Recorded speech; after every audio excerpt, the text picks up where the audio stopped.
Canopy प्रबंधन उसको हम कहते हैं। ध्यान देना है कि हमारी कोई भी टहनी, कोई भी पत्ता अंधकार में न रहने पाए, उसके अंदर धूप प्रॉपर मात्रा में जरूर जाए। आम का बाग है, पुराना लगा हुआ है, घना जंगल हो गया और कटाई के लिए परमिशन नहीं मिल रही है। इसको करने के लिए कोई परमिशन लेने की जरूरत नहीं है, पैसा मिलता है उनको किसानों के काम करने के लिए, उसका भी फायदा उनको मिल जाएगा। जो बेरोजगार युवक हैं, 18 साल से ज्यादा उम्र के हैं और कम से कम हाई स्कूल पास हैं, उनको हम कौशल विकास मिशन के तहत परफेक्ट माली ट्रेन करते हैं। करीब 290 घंटे का लैंडस्केपिंग से लेकर के बागवानी, साग भाजी 50 दिन की हम ट्रेनिंग देते हैं। आप हमको बीज दे जाइए समय से, हम आपको सही समय पर पौध तैयार करके देंगे। ये सेंटर बागवानी विकास के क्षेत्र में देखा जाए तो 1956-57 आज़ादी के तुरंत बाद इसकी स्थापना हुई और इसके दो वो हैं एरिया। एक यहाँ पर 20 हेक्टेयर का है जहाँ पर करीब 400 के आसपास आम की प्रजातियों का संकलन किया गया है, पुरानी और नई मिला करके। और इसके अलावा एक और 20 एकड़ का हमारा फार्म है जो यहाँ से करीब 10 किलोमीटर दूर है, कोटवा बाजार के पास बंजरिया राजकीय परिक्षेत्र। पहले वहाँ पर साग भाजी और आलू बीज का उत्पादन किया जाता था, लेकिन अब पिछले 2017-18 में वहाँ पर इजराइल सरकार के सहयोग से इंडो इजराइल परियोजना में वहाँ फल उत्कृष्टता केंद्र आम का बनाया गया है, जहाँ पर केवल स्पेशली अब आम का ज़्यादा काम होता है। आम के ऊपर नई तकनीकी जो इजराइल सरकार में जो वहाँ के वैज्ञानिकों द्वारा चलाई जाती है, उस पे हम लोग उनके तकनीकी के अनुसार काम कर रहे हैं।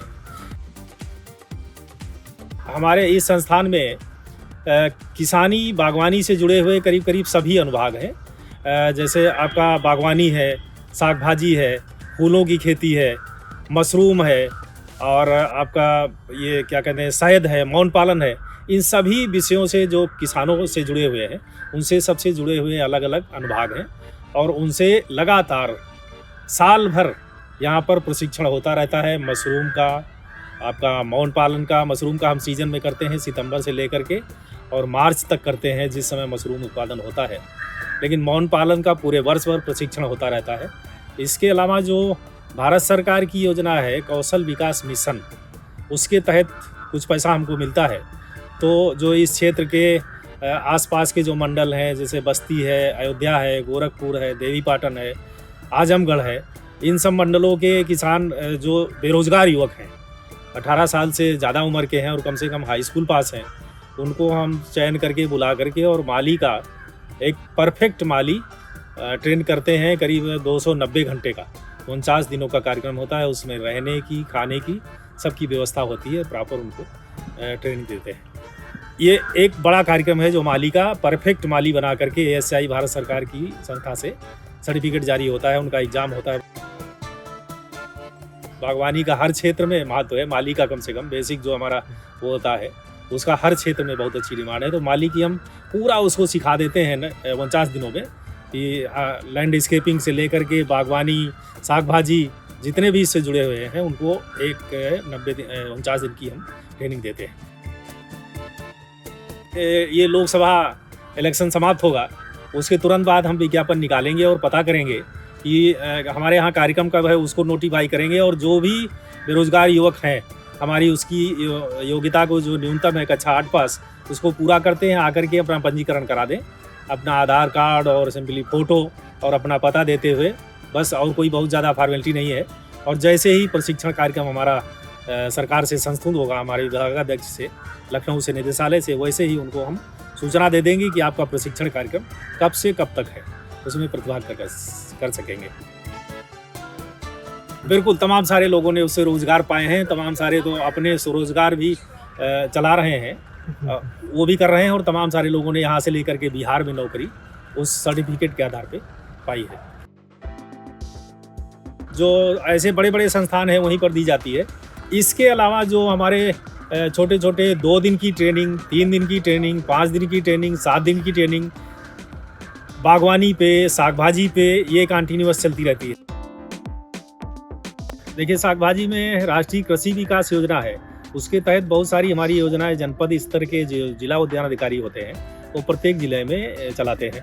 तो उसके तहत सभी सब्जियों का, रबी सीजन की, खरीफ सीजन की और जायद सीजन की सब्जियों का अनुदान तो देते ही हैं, लेकिन जो हमारे यहाँ जो सेंटर ऑफ एक्सीलेंस बजरिया में स्थापित है, वहाँ पर हम साग भाजी की पौध भी गुणवत्ता युक्त तैयार करते हैं, बढ़िया बीज क्रय करके अच्छी कंपनी के, और उनको कैसे उगाना है आगे प्रिसीजन फार्मिंग कैसे करनी है, कम से कम पानी से कम उर्वरक से ज़्यादा उत्पादन प्राप्त कर सकें, मल्चिंग का प्रयोग करके, ड्रिप इरिगेशन टपक सिंचाई का प्रयोग करके, ताकि 1 लीटर पानी से आजकल सबसे बड़ी चीज़ है पानी, जिसको बहुत उससे उपयोग करना है बहुत बुद्धिमानी पूर्वक। और दूसरा है कि खाद, जब हम लागत कम करेंगे तब आमदनी दुगना होगी। तो लागत कम करने के लिए वही सारे तरीके हैं कि प्रिसीजन फार्मिंग, आप संरक्षित खेती एक तरह से करिए। और गुणवत्ता युक्त पौध, सब्जियों में सबसे महत्वपूर्ण होता है पौध तैयार करना जो रोपित की जाती है।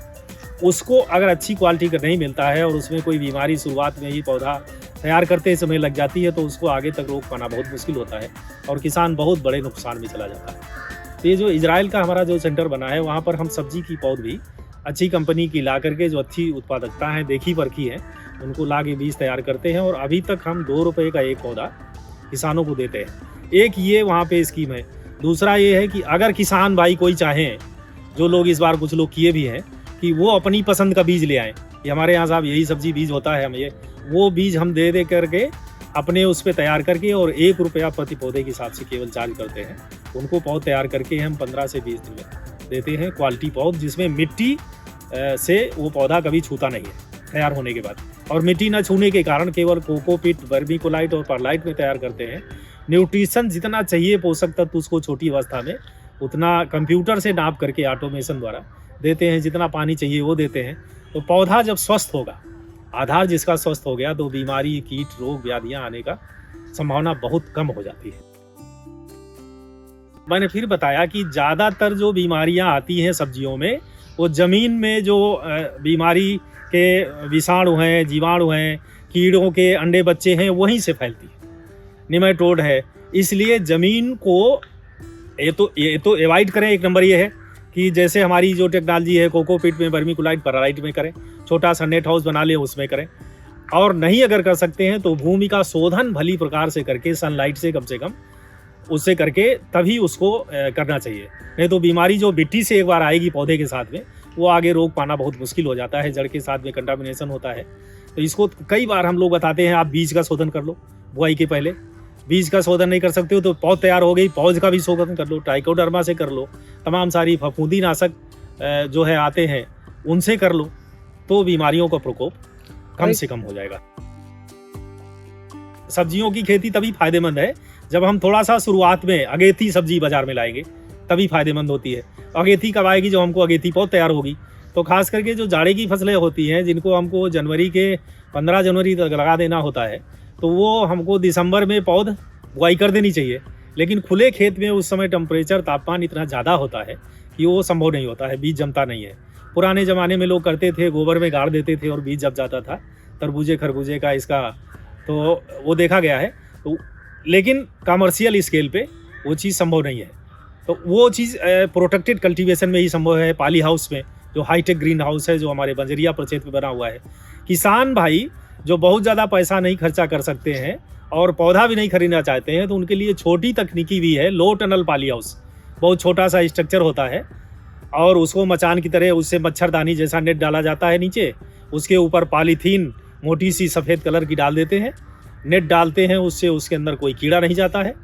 और पॉलीथीन इसलिए डालते हैं कि उसका तापमान बढ़ा देता है। वो भी हो, चाहे टमाटर हो, चाहे ब्रोकली हो, चाहे शिमला मिर्च हो, चाहे मिर्चा हो, कोई भी सब्जी, सभी सीजन की करीब करीब सभी प्रजातियां। रबी सीजन की जो मुख्य फसलें हैं, टमाटर है, बैंगन है, फूल गोभी, पत्ता गोभी, गांठ गोभी और ब्रोकली, ये सभी लेकर के फिर खरीफ सीजन में लौकी, तरोई, करेला, तरबूज, खरबूज, इन सब की हम पौध तैयार करके किसान भाई हमारे यहाँ से करा सकते हैं। सिंपल प्रोसीजर है, आप हमको बीज दे जाइए समय से।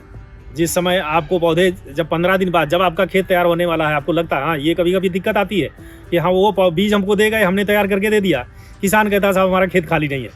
तो ऐसी स्थिति में बड़ी असमंजस की स्थिति हो जाती है और पौधे खराब भी होने लगते हैं। तो आप ये देख लीजिए कि हमारा खेत कब तक खाली हो जाएगा, कब तक हमारा खेत तैयार होगा रोपण करने लायक। उसके हिसाब से आप बीज हमको 15 दिन पहले, 20 दिन पहले दे जाइए, तो हम आपको सही समय पर पौध तैयार करके देंगे। इस बार कई किसानों के साथ हमारे साथ समस्या आई कि वो बीज दे गए, उनको ये आइडिया नहीं था कि हमारा खेत 1.5 महीने बाद खाली होगा कि 20 दिन बाद खाली होगा। परिणाम ये हुआ कि उनकी पौध ओवरग्रोन हो जाती है, बड़ी हो जाती है, और वो भी किसान के लिए एक नुकसान की बात है। 2 पत्ती का तो पौधा कभी लगाना ही नहीं है। अच्छा, ये जो लंबाई आप देख रहे हैं ना, ये 2 कारण से होती है।